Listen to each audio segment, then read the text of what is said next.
नमस्कार, बहुत स्वागत आपका। मैं हूं आपके साथ नेहा दुबे। प्रधानमंत्री मोदी के पूर्वी राजस्थान नहर परियोजना को राष्ट्रीय परियोजना का दर्जा देने के वादे पर सियासी बयानबाजी तेज हो गई है। केंद्रीय जल शक्ति मंत्री ने राष्ट्रीय परियोजना का दर्जा देने के किसी भी बयान का खंडन किया है। आपको बता दें कि जिसके बाद कांग्रेस के नेता, यहां तक कि मुख्यमंत्री अशोक गहलोत ने भी इस तरह के बयान को दुर्भाग्यपूर्ण करार दिया है। सीएम अशोक गहलोत ने ट्वीट करते हुए कहा है कि मैं लगातार 3 सालों से प्रधानमंत्री नरेंद्र मोदी से जयपुर और अजमेर में चुनाव से पहले 13 जिलों की पूर्वी राजस्थान नहर परियोजना को राष्ट्रीय परियोजना का दर्जा देने के वादे की याद दिला रहा हूं, लेकिन अब जाकर राजस्थान से आने वाले केंद्रीय जल शक्ति मंत्री को असत्य बोलकर प्रधानमंत्री के वादे का खंडन करना याद आया है। ये बेहद दुर्भाग्यपूर्ण है। गहलोत ने कहा कि होना ये चाहिए था कि उन्हें पहले से चल रहे 16 नेशनल प्रोजेक्ट के साथ ERCP को भी 7वें नेशनल प्रोजेक्ट का दर्जा दिलवाकर पीएम के वादे को पूरा करवाना चाहिए था। वे राजस्थान से सांसद भी हैं और केंद्र से जल शक्ति मंत्री बनकर बैठे हैं। आपको बता दें कि उनकी राजस्थान की अन्य परियोजनाओं में तो कोई रुचि नहीं है, लेकिन उनके अपने विभाग की महत्वपूर्ण परियोजनाओं को राष्ट्रीय परियोजना का दर्जा दिलाने के प्रति भी उनकी रुचि नहीं होना दुर्भाग्यपूर्ण है। 2-2.5 साल बाद में जाती है। 3 साल के बाद में भी सबको एहसास हो गया है, आम जनता हमारे कामों से खुश है। जो हमने फैसले किए हैं, चाहे वो कोरोना का हो मैनेजमेंट, चाहे शिक्षा में, स्वास्थ्य में, पानी में, बिजली में, सड़कों में, सब में, उससे बहुत फ्रस्ट्रेशन आ गए। हर जो इश्यू नहीं होता, नॉन इश्यू को इश्यू बना रहे लोग। नॉन इश्यू को इश्यू बनाने का इन्होंने धंधा कर रखा है। धंधा करने का हो गया मतलब कि कोई इश्यू बनता ही नहीं तो धंधा कर रहा है। मतलब एक प्रकार से हर चीज को आप तो मीडिया के माध्यम से आप ट्रायल करते रहो, मीडिया ट्रायल करवाने के लिए। वहीं राजस्थान में प्रदेश के मुखिया सीएम अशोक गहलोत ने राज्यपाल कलराज मिश्र से मुलाकात की, जिसमें प्रदेश में उच्च शिक्षा और नर्सिंग शिक्षा के पद खाली भरे जाने को लेकर चर्चा हुई। यहां पर बताया जा रहा है कि कलराज मिश्र से मुख्यमंत्री अशोक गहलोत ने राजभवन में मुलाकात की। इस दौरान करीब 1 घंटे तक बातचीत हुई और बताया भी जा रहा है कि उच्च शिक्षा और अन्य मामलों को लेकर ये चर्चा हुई है। इसी तरह कौशल विश्वविद्यालय के अंतर्गत नवीन व्यवसायों में युवाओं की आधिकारिक भागीदारी के साथ ही कौशल प्रशिक्षण के पाठ्यक्रम पर भी बातचीत हुई। राजस्थान में जलदाय एवं भूजल मंत्री डॉक्टर महेश जोशी ने केंद्रीय जल शक्ति मंत्री गजेंद्र सिंह शेखावत की अध्यक्षता में आयोजित राज्य और केंद्र शासित प्रदेशों की 1 दिवसीय रीजनल कॉन्फ्रेंस कार्यक्रम में शामिल हुए। इस दौरान कार्यक्रम को संबोधित करते हुए डॉक्टर महेश जोशी ने कहा कि देश के अन्य राज्यों में पेयजल प्रबंधन की दृष्टि से जितनी विषम और कठिन परिस्थितियां हैं, उतने सब मिलाकर अकेले राजस्थान में मौजूद हैं।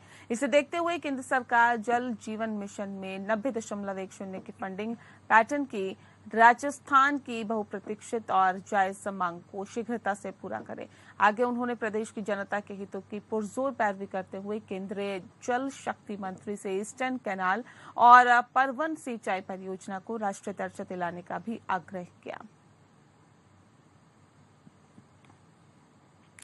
राजस्थान में खाद्य मंत्री प्रताप सिंह खाचरियावास ने अपने कक्ष में विधिक माप विज्ञान प्रकोष्ठ द्वारा किए गए कार्यों की समीक्षा बैठक के दौरान आई अध्यक्षता के इस दौरान ही उन्होंने कहा कि विधिक माप विज्ञान प्रकोष्ठ को आमजन की रोजमर्रा की जरूरतों से जुड़ी हुई सीमेंट, पेट्रोल, खाने पीने की चीजों की कीमतों और तोल सही और उपयुक्त होने के ऊपर विशेष ध्यान देना चाहिए। आगे उन्होंने कहा कि वस्तु की सही MRP, सही तौल, सही वजन पर मिलना हर उपभोक्ता का अधिकार है। और ऐसे में उन्होंने कहा कि विभागीय अधिकारी और कर्मचारी दुकानों और फर्मों का लगातार निरीक्षण करें और MRP पर सामान का मिलना, सही तोल, सही वजन समेत सभी मानदंड उपयुक्त होना सुनिश्चित करें।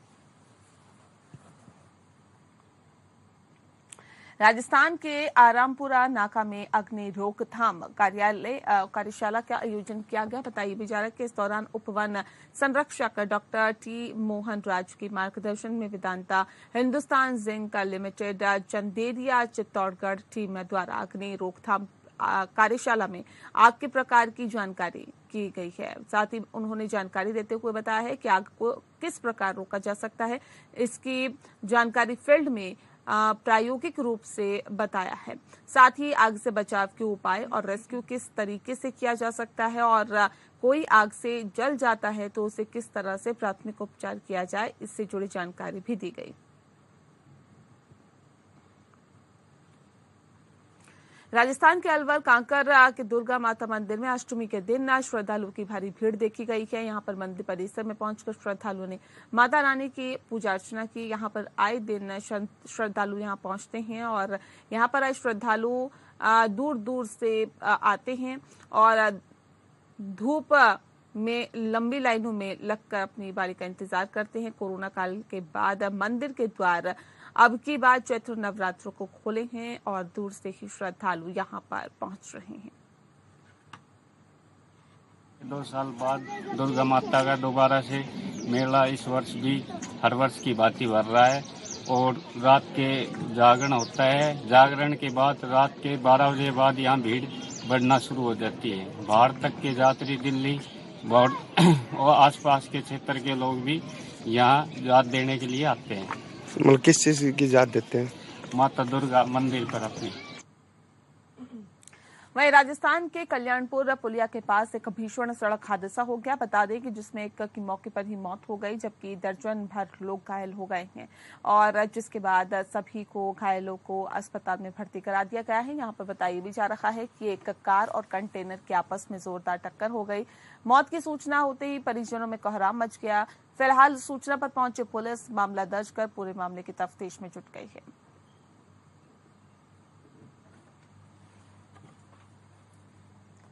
और इसी के साथ यहाँ रुकेंगे एक छोटे से ब्रेक के लिए। जल्द लौटेंगे, बने रहिए हमारे साथ।